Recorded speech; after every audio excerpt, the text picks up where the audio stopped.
Hello viewers, how are you? Hope you are fine. Welcome back to my channel Drawing Time with Story. If you are new in my channel, please don't forget to subscribe my channel and press the bell icon to get notified whenever I release a brand new video.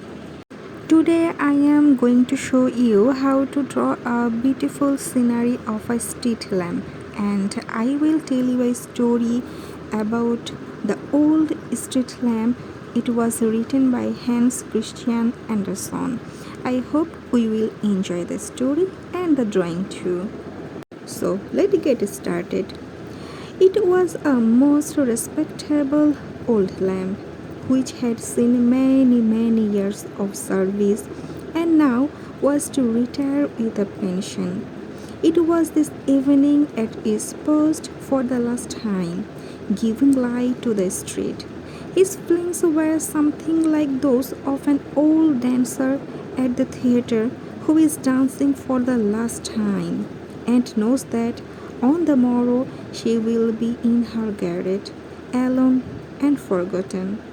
The lamp had very great anxiety about the next day, for he knew that he had to appear for the first time at the town hall, to be inspected by the mayor and the council, who were to decide if he were fit for further service or not, whether the lamp was good enough to be used to light the inhabitants of one of the suburbs or in the country at some factory, and if not, it would be sent at once to an iron factory to be melted down. In this latter case, it might be turned into anything, and he wondered very much whether he would then be able to remember that he had once been a street lamp, and it troubled him much. However might happen, one thing seemed certain, that he would be separated from the watchman and his wife, whose family he looked upon as his own. The lamp had first been hung up on that very evening that the watchman, then a robust young man, had entered upon the duties of his office. Well, it was a very long time since one became a lamp and other a watchman. It's a new beginning for two. His wife had a little pride in those days. She seldom said to the glance at the lamp, excepting when she passed by in the evening, never in the daytime. But in later years, when all this, the watchman, the wife, and the lamp, had grown old, she had attended to it, cleaned it, and supplied it with oil. The old people were truly honest. They had never cheated the lamp of a single drop of the oil provided for it.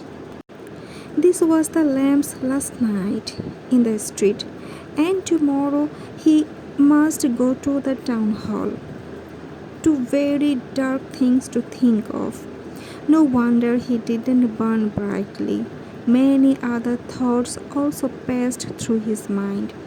How many persons he had lighted on their way, and how much he had seen, as much, very likely, as the mayor and the corporation themselves. None of these thoughts were uttered aloud, however, for he was a good, honorable old lamp, who would not willingly do harm to anyone, especially to those in authority. As many things were recalled to his mind, the light would flash up with sudden brightness. He had, at such moments, a conviction that he would be remembered.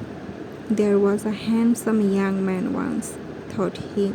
It is certainly a long while ago, but I remember he had a little note written on pink paper with a gold edge. The writing was elegant, evidently a lady's hand.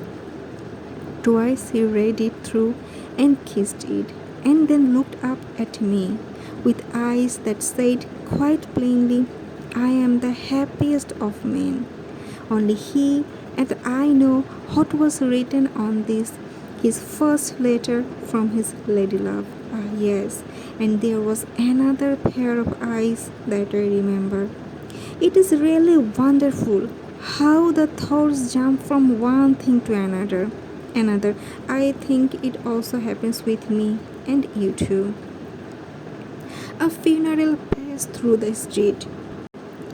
A young and beautiful woman lay on a decked with garlands of flowers and attended by torches, which quite overpowered my light. All along the street stood the people from the houses in crowds ready to join the procession. But when the torches had passed from before me and I could look around, I saw one person alone, standing, leaning against my post and weeping. Never shall I forget the sorrowful eyes that looked up at me. These and similar reflections occupied the old street lamp. On this, the last time that his light would shine. The sentry, when he is relieved from his post, knows at least who will succeed him and may whisper a few words to him.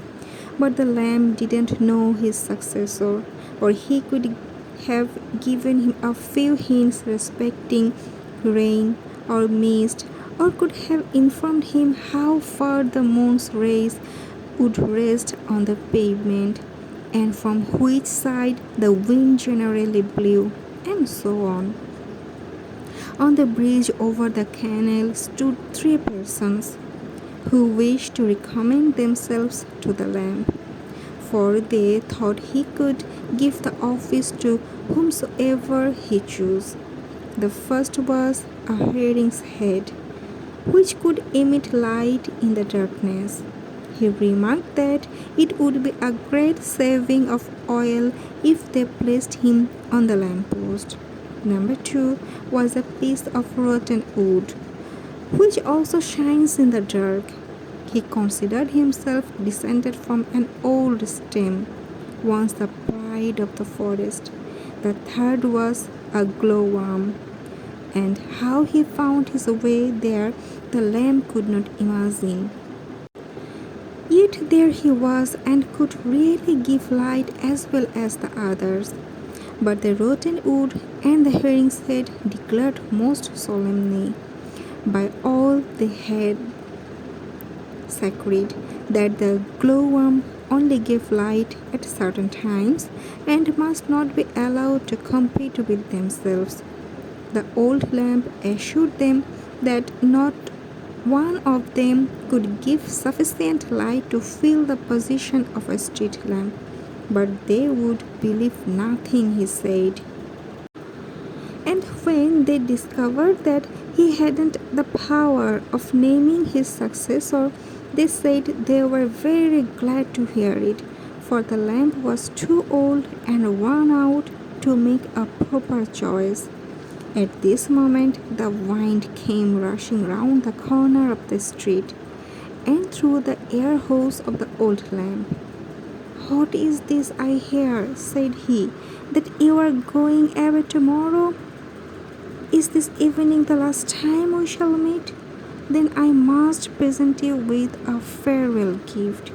I will blow into your brain, so that in future you shall not only be able to remember all that you have seen or heard in the past, but your light within shall be so bright that you shall be able to understand all that is said or done in your presence." "Oh, that is really a very, very great gift," said the old lamp. "I thank you most heartily. I only hope I shall not be melted down." "That is not likely to happen yet," said the wind, "and I will also blow a memory into you, so that should you receive other similar presents, your old age will pass very pleasantly." "So that is if I am not melted down," said the lamp. "But should I in that case still retain my memory?" "Do be reasonable, old lamp," said the wind, puffing away. At this moment the moon burst forth from the clouds. "What will you give the old lamp?" asked the wind. "I can give nothing," she replied. "I am on the wane, and no lamps have ever given me light while I have frequently shone upon them." And with these words the moon hid herself again behind the clouds, that she might be saved from further imprudence. Just then a drop fell upon the lamp from the roof of the house, but the drop explained that he was a gift from those grey clouds, and perhaps the best of all gifts. "I shall penetrate you so thoroughly," he said, "that you will have the power of becoming rusty, and if you wish it, to crumble into dust in one night." But this seemed to the lamp a very shabby present, and the wind thought so too. "Does no one give any more? Will no one give any more?" shouted the breath of the wind, as loud as it could. Then a bright falling star came down, leaving a broad luminous streak behind it. "What was that?" cried the heron's head. "Didn't a star fall? I really believe it went into the lamp. Certainly, when such high-born personages try for the office, we may as well say good night and go home." And so they did, all three, while the old lamp threw a wonderfully strong light all around him. "This is a glorious gift," said he. "The bright stars have always been a joy to me, and have always shone more brilliantly than I ever could shine, though I have tried with my whole might. And now they have noticed me, a poor old lamp, and have sent me a gift that will enable me to see clearly everything that I remember, as if it still stood before me, and to be seen by all those who love me. And herein lies the truest pleasure, for joy which we can't share with others is only half enjoyed." "That sentiment does you honor," said the wind, "but for this purpose wax lights will be necessary. If these are not lighted in you, your particular faculties will not benefit others in the least. The stars have not thought of this. They suppose that you and every other light must be a wax taper. But I must go down now." So he laid himself to rest. The next day, well, perhaps we had better pass over the next day. The evening had come, and the lamp was resting in a grandfather's chair. And guess where?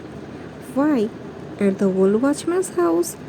He had begged as a favor that the mayor and the corporation would allow him to keep the street lamp in consideration of his long and faithful service, as he had himself hung it up and lit it on one day he first commenced his duties, 24 years ago.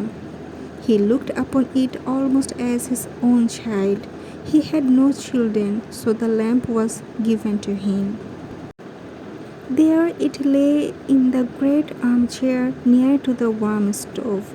It seemed almost as if it had grown larger, for it appeared quite to fill the chair. The old people sat at their supper, casting friendly glances at the old lamp, whom they would willingly have admitted to a place at the table. And the story is too long. If you are interested for further reading, please search in Google that the old street lamp. I really enjoyed the story so much because it actually represents the story of an old man, an old couple. We are human beings and we have love for everything we have. It may be human beings for love or for an object. I hope you enjoyed both the drawing and the story. So please don't forget to subscribe my channel to stay connected with me, to stay connected with Drawing Time with Story. Stay safe, stay healthy. Bye. Thank you so much for watching.